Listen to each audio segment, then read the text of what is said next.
Bonjour les amis.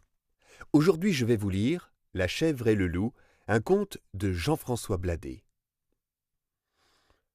La chèvre et le loup voulurent devenir riches et s'associèrent pour faire valoir une métairie. Loup, dit la chèvre, les bons comptes font les bons amis. Avant de nous mettre au travail, il faut bien faire nos accords et convenir de la part que chacun doit prendre dans les récoltes. L'un de nous aura ce qui poussera sous la terre et l'autre ce qui poussera dessus. Choisis. Je me contente de ce que tu ne voudras pas. Chèvre, je choisis ce qui poussera dessus.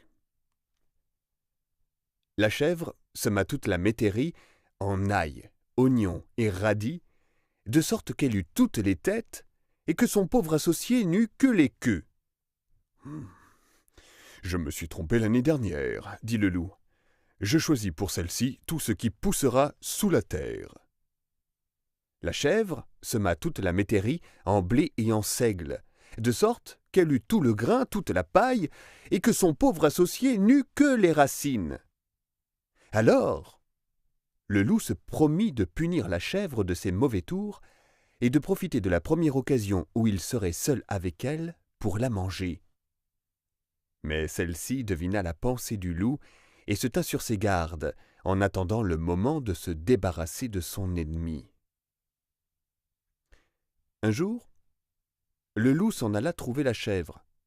« Bonjour, chèvre. »« Bonjour, loup. » Chèvre, j'ai de bien mauvaises soupes à la maison et je viens goûter la tienne. »« Avec plaisir, loup. » La chèvre servit donc au loup une grande assiétée de soupe. Ensuite, ils allèrent se promener jusqu'à une église dont la porte était trouée. « Chèvre, dit le loup, entrons dans cette église pour y prier Dieu. »« Avec plaisir, loup. » Ouais. À présent que nous sommes entrés, chèvre, il faut que je te mange. Imbécile! Je suis vieille et maigre. Tu ferais un triste repas. Mange plutôt cette miche de pain de 15 livres que quelqu'un a mise pour le curé sur une marche de l'autel.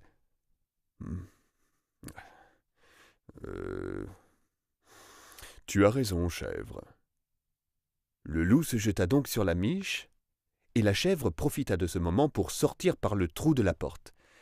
Mais quand le loup voulut en faire autant, il se trouva que tout le pain qu'il avait avalé lui avait tellement enflé le ventre qu'il ne pouvait plus passer. Oh là là là là! À mon secours, chèvre! Le trou de la porte s'est rapetissé. Mais non, loup, c'est ton ventre qui s'est enflé. Tâche de sortir de l'église en grimpant le long de la corde de la cloche. Le loup se pendit donc à la corde et mit la cloche à la volée, de sorte que les gens de la paroisse accoururent à ce tapage. Quand ils virent à qui ils avaient affaire, ils s'armèrent de fourches et de bâtons. La vilaine bête faillit y laisser le cuir et s'échappa tout en sang. La chèvre, qui regardait de loin, riait comme une folle.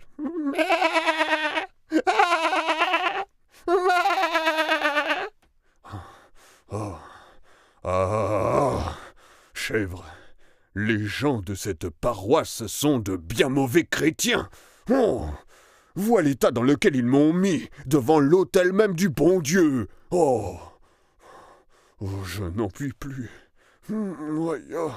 Je donnerais 10 ans de ma vie contre un peu d'eau pour laver mes plaies et pour me guérir de la soif que me donne tout le pain que j'ai mangé. Eh bien, loup, saute dans ce puits.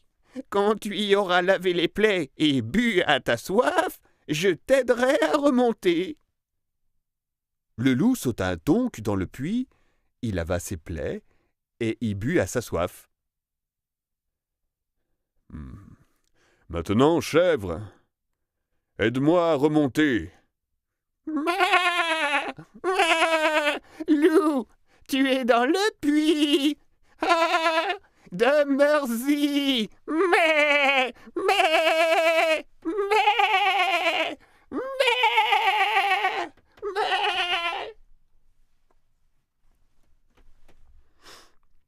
Le copyright.